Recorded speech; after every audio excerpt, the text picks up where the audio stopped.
នេះគឺខ្ញុំដាំទឹកថ្មីដើម្បីស្លទឹកនំចំណែកត្រីរបស់ខ្ញុំគឺខ្ញុំស្ងោរពីម្ពុះហើយយើងក៏ថាមកឯងស្លប្រហើរកុំដាក់ត្រី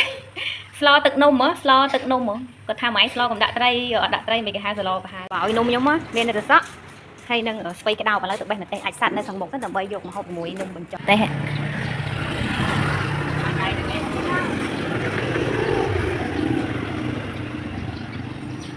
នេះម្ទេសទុំបាន2 3គ្រាប់នៅម្ទេសអាចសាត់ហើយអូម្ទេសអាចសាត់đấyបានហូបមួយនំបញ្ចុកត្រូវគ្នាមែនតើណា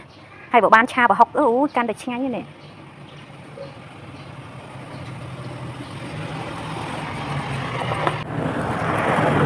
ស្លឹកជី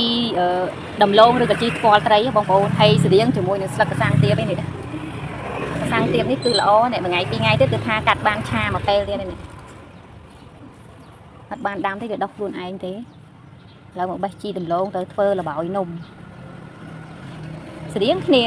បងប្អូនមើលនេះប្រហែលតែគ្នាពោសវលហើយនឹងស្លឹកហើយទំហំប៉ុនគ្នាទៀតទឹកពុះខ្ញុំដាក់ត្រីចូល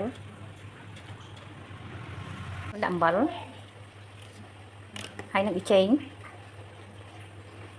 ពេលដែលខ្ញុំស្ងោរឆ្អិនហើយខ្ញុំស្រង់ឡើងមកបងប្អូនឃើញដាក់ត្រីប៉ុណ្ណឹងប៉ុន្តែពេលដែលបុកត្រីដាក់គ្រឿងទៅហើយស្លគឺថាត្រីច្រើនមែនទែនកូនថាម៉ែឯងស្លទឹកនំកុំឲ្យដាក់ត្រីចុះព្រោះអីពេលដែលគាត់ហូបគាត់ញ៉ាំហ្នឹងគាត់អត់ដែលដួសសាច់ត្រីទេគាត់ដួសតែទឹកទេលើកមុនខ្ញុំដាក់ឆ្នាំងរៀងធំឆ្នាំងរៀងធំដាក់ទឹករៀងច្រើនដល់ពេលហ្នឹងនឹកឃើញណាឲ្យមានជាតិសាច់ឲ្យបានច្រើនតិចមានណាដូចថាដួសមួយចានគោមហ្នឹងកូនខ្ញុំគាត់ដួសតែទឹកលើទេឯសល់បាតក្រោមគឺសិតតែសាច់ត្រីក៏ព្រមញ៉ាំទេកូនស្រីខ្ញុំមួយស្រីកដាលគាត់រៀងនេះបន្តិច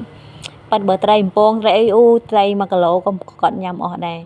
ឥឡូវខ្ញុំបានបុកត្រីរួចហើយខ្ញុំបានដាក់គ្រឿងចូលមកហើយសម្រាប់គ្រឿងស្លខ្ញុំមានអីបងប្អូនមានអំបិលប៊ីចេងស្ករហើយខ្ញុំថែមរ៉ូឌីហើយខ្ញុំខ្ទិះខ្ញុំនៅសល់បន្តិចខ្ញុំយកពីកន្លែងកក់មកដាក់ឲ្យវាលាយហ្មងទៅខ្ទិះដើមណា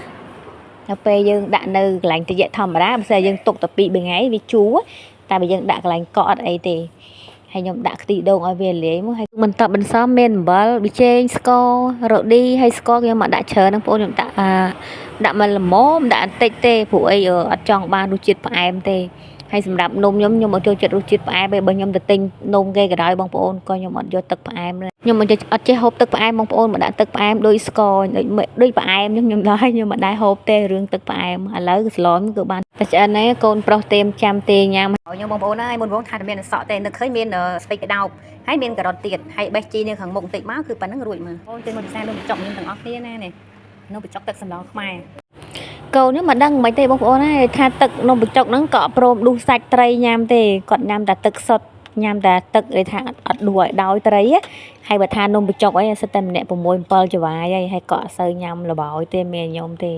ហើយខ្ញុំដល់ពេលកូនអត់សូវញ៉ាំត្រីខ្ញុំអ្នកហូបអញ្ចឹងមិនថាទឹកគ្រីក៏ដោយដែលថាទិញទឹកគ្រីគេមកគឺក៏ញ៉ាំទេសាច់អើយមានខ្ញុំឯអ្នកហូប